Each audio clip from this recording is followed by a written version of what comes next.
तब ये देश विश्व गुरु बनने की तरफ चल पड़ा। आवश्यकता है ऐसे धर्माचार्यों की जो निस्वार्थ भाव से सनातन धर्म की रक्षा कर सके, यज्ञीय परंपराओं को सुरक्षित कर सके और ऋषियों की विचारधारा को घर घर तक पहुंचा सके। जिस भगवान श्री राम कथा को आप सुन रहे हैं उसमें पद पद पर कितनी बड़ी भूमिका धर्माचार्यों की है, कितना ऊंचा स्थान धर्माचार्यों का है। इसलिए महर्षि महात्मा जनक जैसे चक्रवर्ती सम्राट, राजा दशरथ जैसे चक्रवर्ती सम्राट ऋषियों के आगे हाथ बांधे खड़े रहते हैं। इतना सम्मान धर्माचार्यों का मेरे देश में था कि ये कहा जाता था एक चक्रवर्ती राजा से भी ऊंचा स्थान एक परिव्राजक का, एक साधु, एक संत, एक विद्वान का है। तो निश्चित विद्वानों के प्रचार प्रसार की, घर घर तक पहुंचने की और गृहस्थी लोगों को उत्तम कोटि के आचार्यों से जुड़ने की आज परम आवश्यकता है। यदि आप चाहते हैं आपके जीवन की दशा और दिशा दोनों ठीक चलें, तो किसी अच्छे विद्वान से अपना संपर्क बना करके जरूर रखिए और अपने जीवन की कोई भी बात को उनसे कहने में कोई संकोच मत कीजिएगा, क्योंकि विद्वानों में इतनी क्षमता होती है कि वो आपकी बात को सुन करके अपने तक सीमित भी रखेंगे और उसके लिए उचित से उचित समाधान, जो शास्त्रोक्त समाधान है, वो आपको बताएंगे भी। और यदि वो विद्वान सच्चा विद्वान है, निष्पक्ष भाव से कार्य करने वाला विद्वान है, तो वो आपकी गलती को गलती भी बताएंगे और आपके अच्छेपन को अच्छापन भी बताएंगे। ऐसे पूज्य आचार्य जी का पुनः स्वागत, वंदन, अभिनंदन। पूज्य आचार्य श्री आप लोगों को प्रेरित कर रहे थे यज्ञ के लिए। यदि आप अपने जीवन में सुख चाहते हैं, कल्याण चाहते हैं, तो यज्ञ करो। यदि आप अपने जीवन में चाहते हैं कि मुझे स्वर्ग की प्राप्ति हो जाए, अच्छा कौन कौन बैठे हुए यहाँ जो स्वर्ग चाहते हैं? थोड़ी सी वॉल्यूम बढ़ाओ। कौन कौन चाहता है स्वर्ग? नहीं, आपस में बातें मत करो, ऊपर दोनों हाथ उठा के बताओ। सब चाहते हैं ना? पक्की बात है ना? ऐसे हाथ उठा दिए जैसे विमान बिल्कुल तैयारी खड़ा हो और सबके बोर्डिंग पास में ही बना रही है।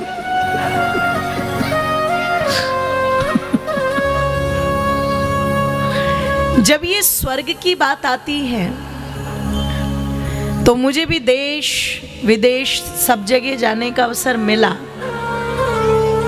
तो आज तक मैंने कोई भी व्यक्ति नरक के नाम पर हाथ उठाते हुए नहीं देखा गुरुदेव जी। लेकिन जैसे ही स्वर्ग की बात आती है तो तुरंत लोग अपना हाथ ऊपर कर देते हैं, हाँ हाँ ले चलो ले चलो, सब जगह के लोग।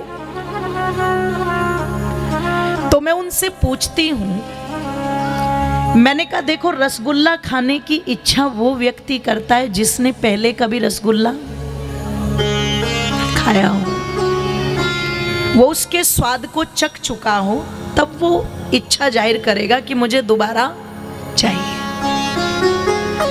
मैंने कहा अगर कोई व्यक्ति किसी स्थान का वर्णन कर रहा है, उसकी प्रशंसा कर रहा है, मान लीजिए कोई व्यक्ति कहे कि तुम सब जगह घूमने जाओ, पर एक मार्ग अगर तुम कश्मीर के गुलमर्ग में नहीं गए तो क्या देखा? क्यों जी? और अगर तुम उधर बंगाल की तरफ पहुंच जाओ और तुमने गैंगटोक नहीं देखा तो क्या देखा? बड़ी सुंदर जगह है ये, मनाली आदि सब। अब वो व्यक्ति जो वर्णन करेगा तो वो कब करेगा? जब पहले वो उस स्थान पर घूम करके बोलो आ चुका। इसका मतलब जो स्वर्ग के नाम पर हाथ उठाते हैं, कभी ना कभी तो स्वर्ग में रह करके आए होंगे, तभी तो स्वर्ग की चाहना है कि नहीं है? बोलो, है ना? चलो, अगर स्वर्ग की चाहना है और रह करके आए हो तो बताओ स्वर्ग है कैसा, एक शब्द में बताओ। आज यही परीक्षा कर लेते हैं, बता सकता है कोई? मेरी माताओं बंधुओं, मैं बताती हूं सच क्या है। हमने स्वर्ग के बारे में केवल सुना है, सुना है, और हमने नरक के बारे में भी केवल सुना है। स्वर्ग जहां पर सब सुविधाएं मिल जाए बोले वो स्वर्ग है, और नरक जहां पर अग्नि में जलाया जाएगा, काटा जाएगा, भूना जाएगा, ये सब यातनाएं दी जाएगी बोले वो नरक है। यही कल्पना है या कुछ अलग है? यही है। और बोले ये मिलेंगे कब? तो मरने के बाद। और आज तक जितने भी लोग मरे हैं, मैंने किसी के चित्र पर लिखे हुए नहीं देखा फलाना फलाना व्यक्ति नरकीय हो गया। सबके चित्र पर क्या लिखा रहता है? जोर से बोल दीजिए। अच्छा, स्वर्ग में जाना अच्छी बात है या बुरी बात है? जोर से बोल दीजिए। अच्छी बात है, दुख की बात है या खुशी की बात है? खुशी की बात है। तो जरा सुनो, जब भी कोई मृत्यु होती है और उसका कार्ड छपता है तो परिवार वाले क्या लिखते हैं? बड़े दुख के साथ, ठीक है, सूचित किया जाता है। काइंड फॉर योर इंफॉर्मेशन, बड़े दुख के साथ सूचित किया जा रहा है कि हमारे घर से फला फला व्यक्ति जिस रिश्ते में लगते थे ये क्या हो गए। अरे भैया, जब स्वर्ग में गए हैं और तुम्हें पता है तो सुख के साथ सूचित करो, दुख के साथ सूचित क्यों कर रहे हो? इसका मतलब आपको भी इस बात की कोई गारंटी नहीं है कि जाने वाला स्वर्ग में गया कि नरक में गया, बस आपकी बला से तो गया। वो तो गया, अब वो कहां गया इसकी गारंटी नहीं है। लेकिन संसार में परंपरा चलती आ रही है, सो आपने कार्ड पर छपवा दिया और आपने चित्र पर लिखवा दिया। लादेन भी मरा है तो लादेन के घर वाले भी ये नहीं कहते कि लादेन दोजक में चला गया, वो भी क्या कहते हैं? लादेन तो जन्नत। सोचो आप, मेरी माताओं, ये जो आना जाना है, गया है ना, ये जो शब्द है इन पर गहराई से विचार करना और चिंतन करना। सच क्या है? आज तक मरने के बाद किसी ने स्वर्ग देखा नहीं और आकर के बताया नहीं कि स्वर्ग है कैसा। अगर स्वर्ग किसी स्थान का नाम होता तो जरा एक बार याद करना, जब भारत का चंद्रयान 2 गया था और उसका जो विक्रम लैंडर का मलबा क्रैश होकर के चंद्रमा के दक्षिणी ध्रुव में किस जगह पड़ा हुआ था, नासा की सैटेलाइट ने यह भी बता दिया था 5वें दिन खोज करके कि मलबा यहां पड़ा हुआ है, क्रैश हो गया था ये, है ना। आप विचार करना, चिंतन करना, 15 सेकंड पहले लैंडिंग से वो क्रैश हुआ और उसका मलबा कहां पर पड़ा हुआ है। जब सैटेलाइट ने इतनी चीज ढूंढ करके बता दी तो अब तक यदि कोई स्थान स्वर्ग होता ऊपर, तो क्या वैज्ञानिकों ने अब तक बता न दिया होता? बोलो, बता दिया होता। पर आज तक उन्हें कुछ नहीं मिला। उन्हें पृथ्वी जैसे अनेक ग्रह मिल गए। जरा सोचो, आप एक सूर्य को देखते हो और सूर्य को देख करके लोग क्या कहते हैं सुबह सुबह? आज इस दिशा में मत जाना, आज इस दिशा में, जोर से बोलो, मत जाना, है ना। कोई छींक दे तो इधर मत जाना, बिल्ली रास्ता काट जाए तो इधर मत जाना। मैं तो कई बार बोलती हूँ, ये चौराहों से आप रेड लाइट हटा दीजिए और हर चौराहे पर बिल्लियां बैठा दीजिए। जिस भी तरफ का रास्ता रोकना उसी तरफ की बिल्ली दौड़ा दो, अपने आप रुक जाएंगे लोग, है ना। इतना पाखंड। पर सोचो, पृथ्वी से बाहर निकल जाओ और पृथ्वी से बाहर निकल करके कोई तुमसे पूछे ब्रह्मांड में बताओ पूरब कहाँ है, बता सकते हो क्या आप? बोलो। यहां पूरब का अंदाजा आप सूर्य से लगा रहे हो, पर ब्रह्मांड में तो अरबों खरबों सूर्य हैं। बताओ कहां बताओगे तुम पूरब कहां है, पश्चिम कहां है? आपको बता दूं, ये दिशाएं तो ऋषियों ने हमारी सुविधा के लिए बनाई गई थी। नहीं तो आप लोगों को ये जानकर के हैरानी होगी कि जिन राशियों पर आज दुनिया इतनी ज्यादा, ध्यान रखिएगा, चिंतित होती है, उन 12 राशियों के वेद में नाम ही नहीं है, उनके नाम ही नहीं है वेद के अंदर। ये बहुत सारी चीजें ऋषियों ने हमारी सुविधा के लिए इजाद की।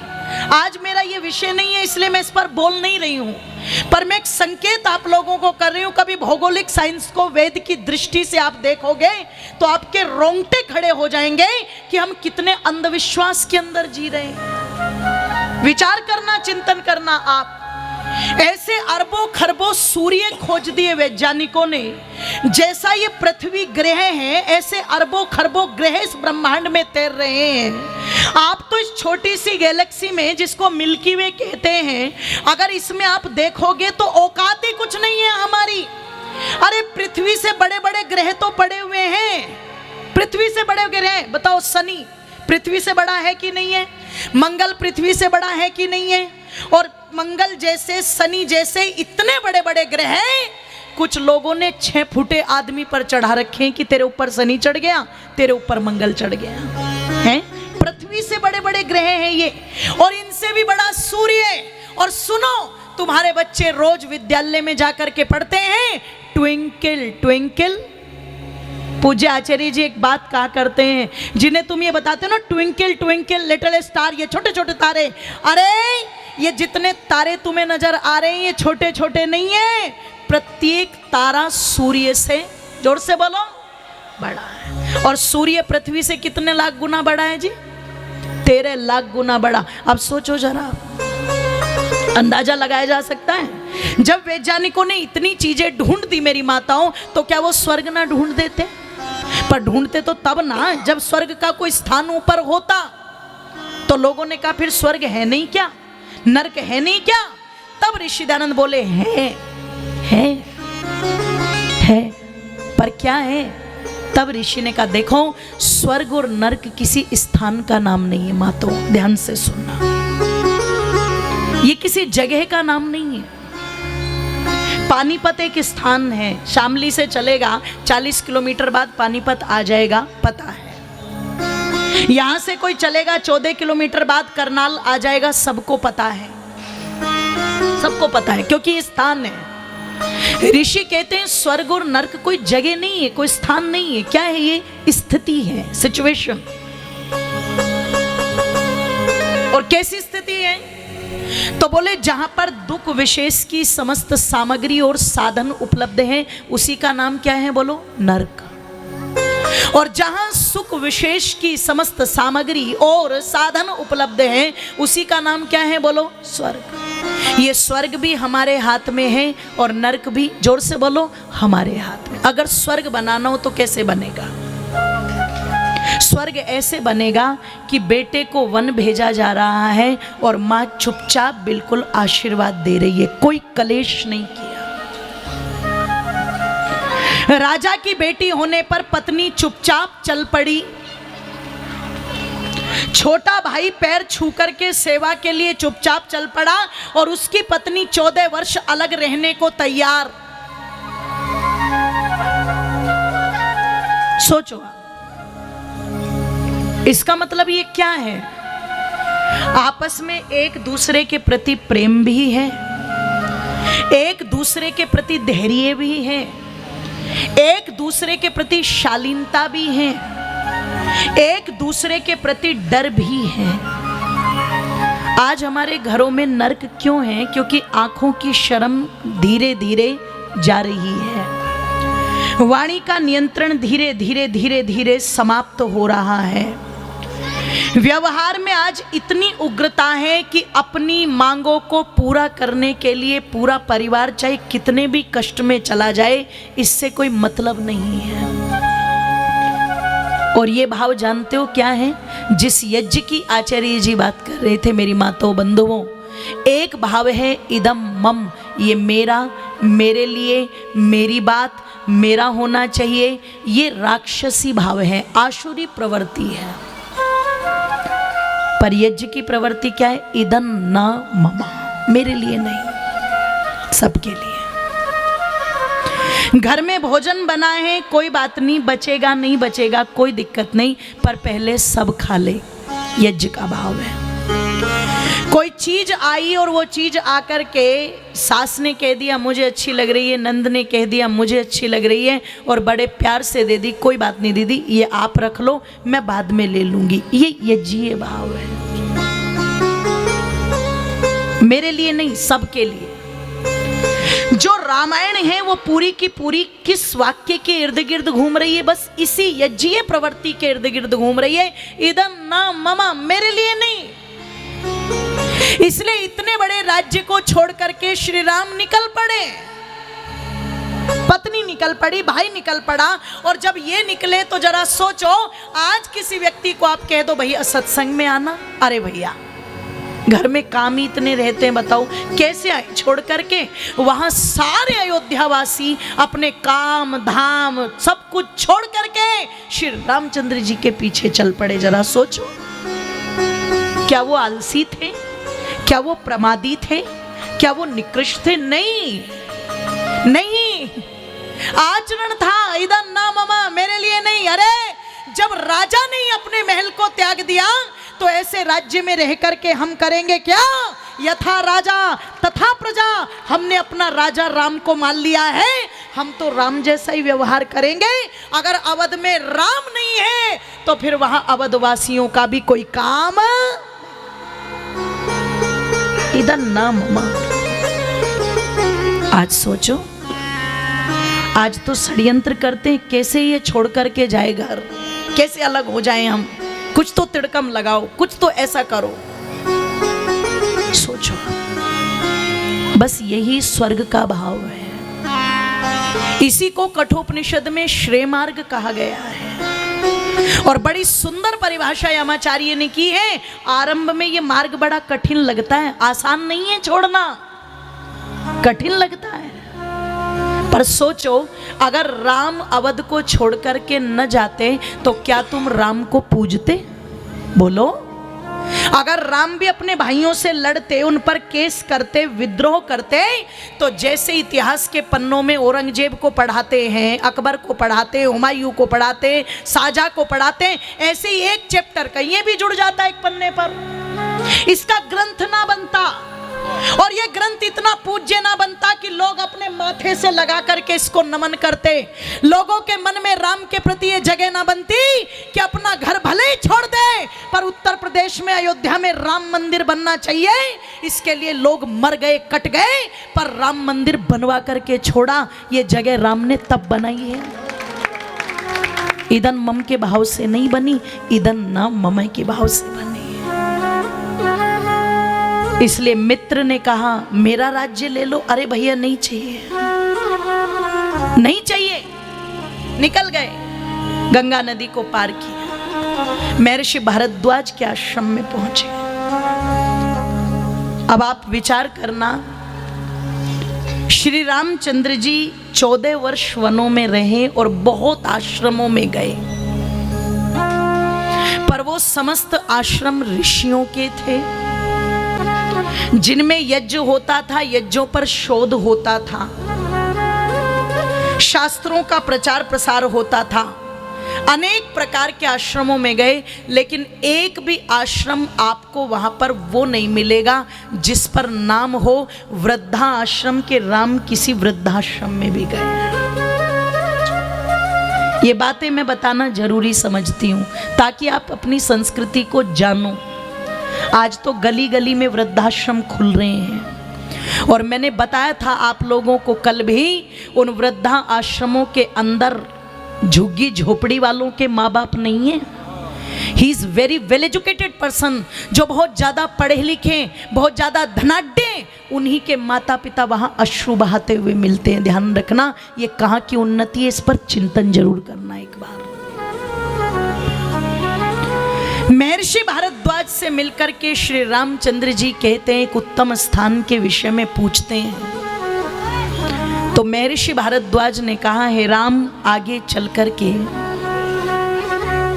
तुम्हें चित्रकूट नाम का एक स्थान मिलेगा जो हर प्रकार से आपके रहने के योग्य है।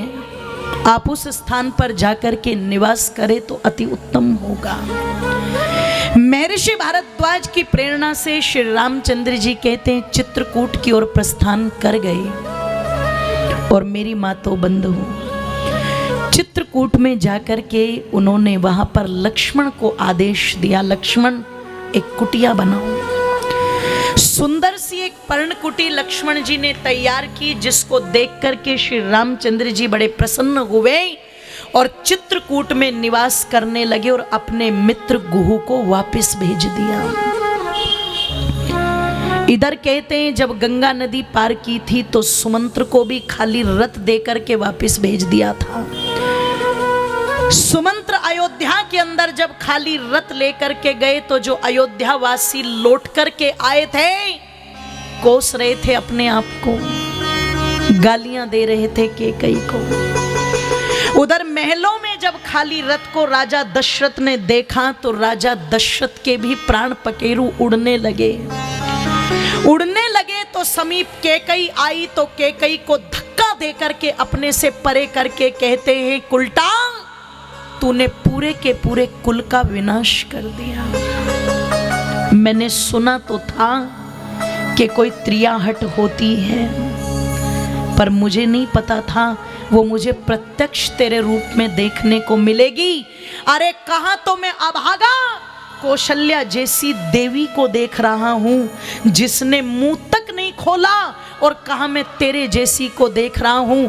आज परमात्मा को साक्षी मान करके कहता हूं तेरे साथ मैंने जो भी अग्नि के सामने व्रत लिया था मैं उन समस्त व्रतों को आज त्यागता हूं, मैं तेरा भी त्याग करता हूं। और अगर तेरा पुत्र भरत तेरी मति का पालन करता है तो भरत से भी मेरा कोई लेना देना नहीं है, मैं तुम दोनों का त्याग करता हूं।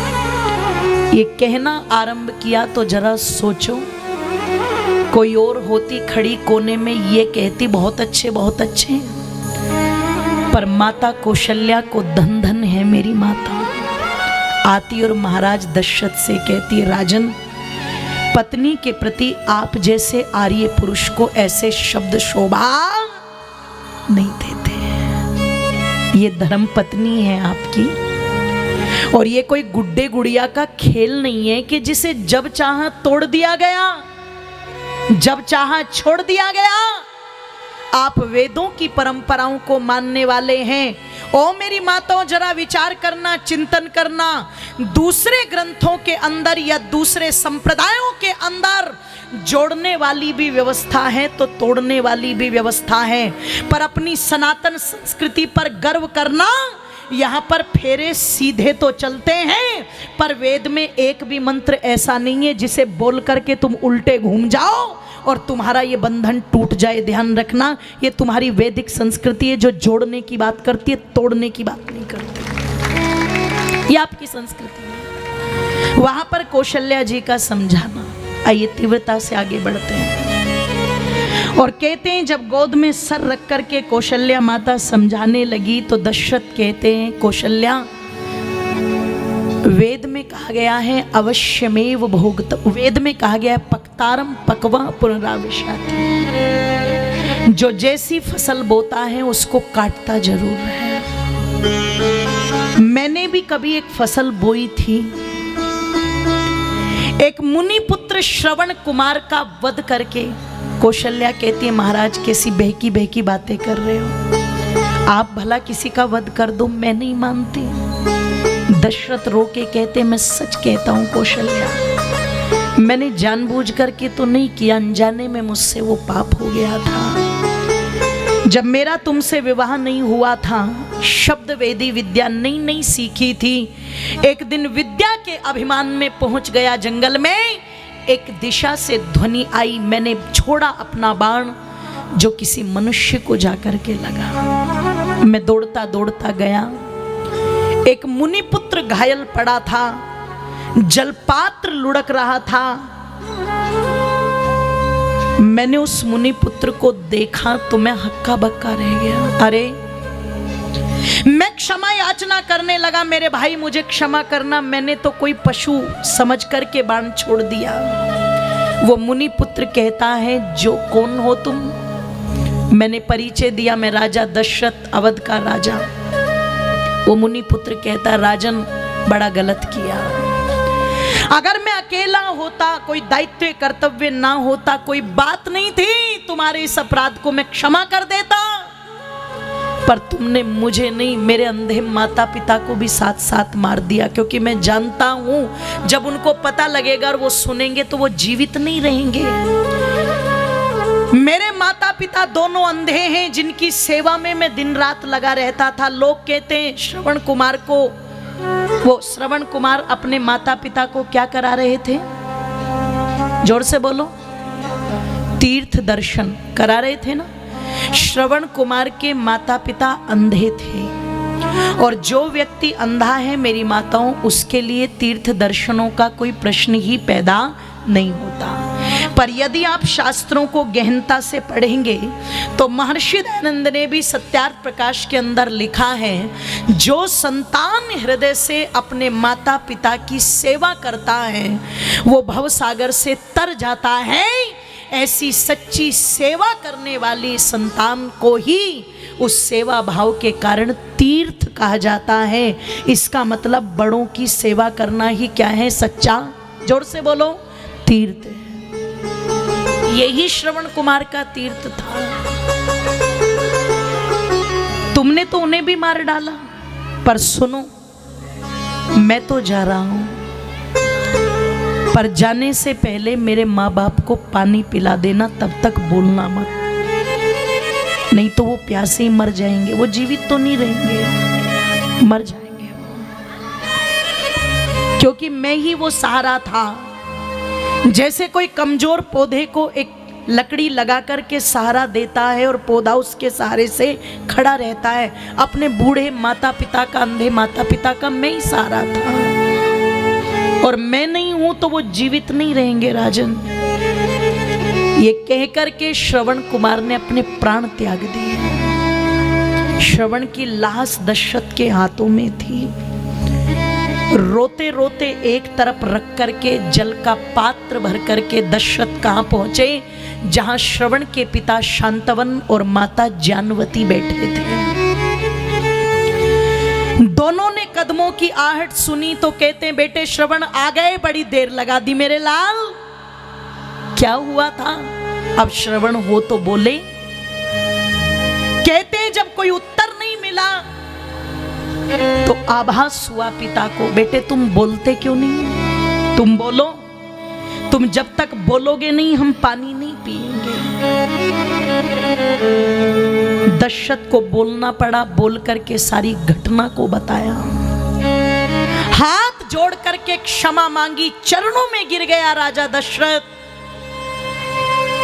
पर ध्यान रखना, जिन्होंने श्रवण जैसी संतान को खोया हो, कोई निकम्मी निठल्ली चली जाए तो बात अलग, पर श्रवण जैसी संतान जिसने माता पिता की सेवा को ही अपने जीवन का लक्ष्य बना लिया, ऐसे दिव्य संतान के लिए भला कौन माता पिता अपना रोष प्रकट न करता। उस समय श्रवण के पिता शांतवन ने कहा था, दशरथ तूने अपने अभिमान में आकर के ये कुकृत्य किया है, तूने अपनी विद्या का दुरुपयोग किया है, और सुन आज जिस पुत्र मोह में हम तड़फ रहे हैं, जा एक दिन तू भी अपनी संतान के लिए ऐसे ही तड़पे तो तुझे पता लगेगा कि संतान का दर्द क्या होता है। ये कहकर के दोनों ने अपने प्राण त्याग दिए। हे कौशल्या, मुझे लगता है आज परमात्मा ने उस कर्म का फल मुझे यहाँ दे दिया। आज मुझे लग रहा है कि ये चंद्रमा, ये तारे मेरे ऊपर सारे के सारे अंगारे बन करके गिर रहे हैं। आज मेरा राम नहीं है तो मुझे ऐसा लग रहा है मेरे शरीर से कोई मेरे प्राणों को खींच रहा है। आज उस कर्म का फल परमात्मा ने प्रत्यक्ष मुझे यहाँ पर दे दिया। आज मुझे पता लग गया, जैसी करनी वैसी भरनी। अरे दुनिया के लोग कहते हैं राम का नाम ले लो तो पापों से बच जाओगे। मैं निवेदन कर दूं, जब महाराज दशरथ नहीं बच पाए तो हमारी और तुम्हारी तो औकात क्या है। इसलिए योगीराज कृष्ण कहते हैं, अवश्यमेव भोक्तव्यम कृतम कर्म शुभाशुभम, जो कर्म किया है वो भुगतना पड़ेगा। ये कह करके महाराज दशरथ ने राम राम करते हुए प्राण दे दिया अपने। और सोचो, जिनके पैदा होने पर महाराज दशरथ इतने खुश थे कि उन्होंने राजकोष का मुख खोल दिया था ब्राह्मणों के लिए। जिस महाराज दशरथ के घर में 4-4 बच्चों की किलकारियां गूंजी, 4-4 बेटे घोड़ी चढ़े, 4-4 पुत्र वधुएं घर के अंदर आई, आज उस महाराज दशरथ के अंतिम समय में एक बेटा भी उसके पास में नहीं है। इससे बड़ी और ध्यान रखना कर्म व्यवस्था क्या होगी। और तब लिखा था राधे श्याम जी कि महलों में लाश नरपति की, वन में लक्ष्मण और रघुवर गए, अंत्येष्टि क्रिया हो कैसे, दो बेटे मामा के घर गए, अंत्येष्टि क्रिया हो कैसे, दो बेटे मामा के घर गए, संसार चक्र की चाल यहाँ प्रत्यक्ष दिखाई पड़ती है, संसार चक्र की चाल यहाँ प्रत्यक्ष दिखाई पड़ती है। हो 4-4 बेटे जिसके, उसकी यूं लाश भिनकती है। हो 4-4 बेटे जिसके, उसकी यूं लाश भिनकती है। हो 4-4 बेटे जिसके, उसकी यूं लाश भिनकती है। बोलिए सत्य सनातन वैदिक धर्म की जय। 4-4 पुत्रों का पिता आज बिल्कुल लावारिसों की तरह पड़ा है अपने महल में। पत्नी छाती कूट कूट करके रो रही है, कैकेयी हाय हाय कर रही है, और पूरी अयोध्या बिल्कुल सुन्न हो गई है ये सुनते ही। कितना बड़ा वज्रपात, 2 बेटे बाहर हैं, 2 वन में चले गए, और घर का मालिक, घर का मुखिया तड़प तड़प के अपने प्राण दे गया। इसलिए कभी गुमान मत करना किसी चीज पर। समय आपको कब क्या दृश्य दिखा देगा ये पता नहीं है, ध्यान रखना। समय दिखता नहीं है लोगों, पर दिखा बहुत कुछ देता है, ध्यान रखिएगा। जब ये देखा तो शीघ्रता से महर्षि वशिष्ठ ने चीजों को संभाला।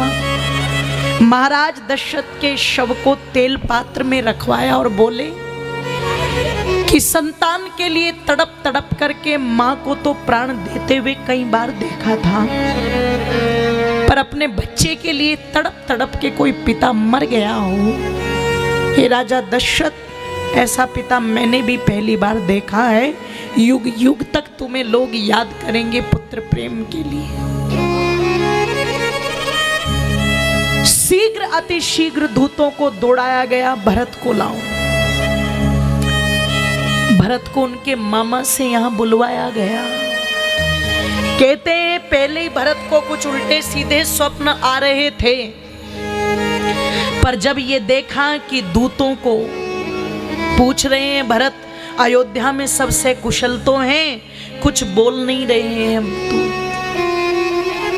भरत के मन का संशय बढ़ता जा रहा है, पर जैसे ही अयोध्या में प्रवेश किया तो सारी की सारी अयोध्या नगरी भरत को घूर घूर करके देख रही है। भरत सोच तो रहे थे कि जिस अयोध्या नगरी को दुल्हन की तरह सजे हुए देखते थे, आज इतनी उजाड़ सी क्यों नजर आ रही है। और ये लोग जो इतना सम्मान रखते थे, आज आखिरकार इनको हो क्या गया है जो मुझे ऐसी दृष्टि से देख रहे हैं? क्योंकि दृष्टि बदलते ही शरीर की सृष्टि बदल जाती है, ध्यान रखिएगा। ऐसे सोचते सोचते महल में प्रवेश किया भरत ने। जाना तो पिता के पास था, पर मंथरा खींच करके केकई के पास ले गई। और ओ मेरी मातो बंधुओं, केकई को जिस समय भरत ने श्वेत वस्त्रों में देखा, बिजली सी टूट पड़ी भरत पर। भरत को स्वप्न सा लग रहा था, जैसे कोई स्वप्न देख रहे हो।